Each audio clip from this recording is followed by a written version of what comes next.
টানটান উত্তেজনার পর ২৩৭ আসনে প্রার্থীর নাম ঘোষণা করেছে বিএনপি। তবে ৬৩টি আসন ফাঁকা রেখেছে তারা। এসব আসন শরিকদের জন্য ছেড়ে দেওয়ার ইঙ্গিত দেওয়া হয়েছে।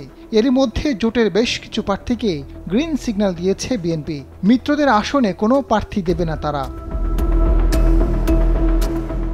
২৩৭টি আসনের মধ্যে দলের চেয়ারপারসন বেগম খালেদা জিয়া ৩টি আসনে প্রার্থী হয়েছেন। তিনি দিনাজপুর ৩, বগুড়া ৭ এবং ফেনী ১ আসনে মনোনয়ন পেয়েছেন। দলের ভারপ্রাপ্ত চেয়ারম্যান তারেক রহমান বগুড়া ৬ আসন এবং মহাসচিব মির্জা ফখরুল ইসলাম আলমগীর ঠাকুরগাঁ ১ আসনে মনোনয়ন পেয়েছেন।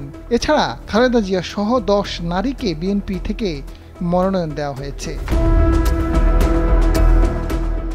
এদিকে দলীয় প্রার্থী ঘোষণার পর এবার মিত্রদের কাকে কোন আসনে মনোনয়ন দেওয়া হবে তার গ্রিন সিগন্যাল দিয়েছে বিএনপি। তবে নতুন অধ্যাদেশ অনুযায়ী নিবন্ধিত রাজনৈতিক দলগুলো জোটবদ্ধ হয়ে নির্বাচনে অংশ নিলেও প্রার্থীদের নিজ নিজ প্রতীকে ভোট করতে হবে এমন বিধান রেখে গণপ্রতিনিধিত্ব আদেশ আরপিইউ সংশোধন অধ্যাদেশ ২০২৫ জারি করেছে সরকার। সোমবার এ সংক্রান্ত গেজেট প্রকাশ করেছে আইন মন্ত্রণালয়। এরপর থেকে নতুন করে আলোচনার জন্ম হয়েছে দেশের রাজনৈতিক অঙ্গনে। দলীয় সূত্রগুলো বলছে ৬৩ আসন ফাঁকা থাকলেও এখন পর্যন্ত গ্রিন সিগন্যাল পেয়েছে ১২ জোট নেতা। এদের মধ্যে পিরোজপুর ১ আসনে জাতীয় পার্টি জাপর মোস্তফা জালাল হায়দার মনোনয়ন পেয়েছেন।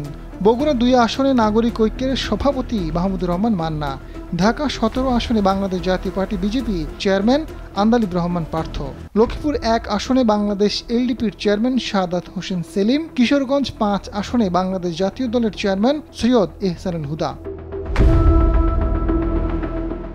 এনডিএমের চেয়ারম্যান ববি হাজ্জাজ ঢাকা ১৩ আসনে মনোনয়ন পেয়েছেন।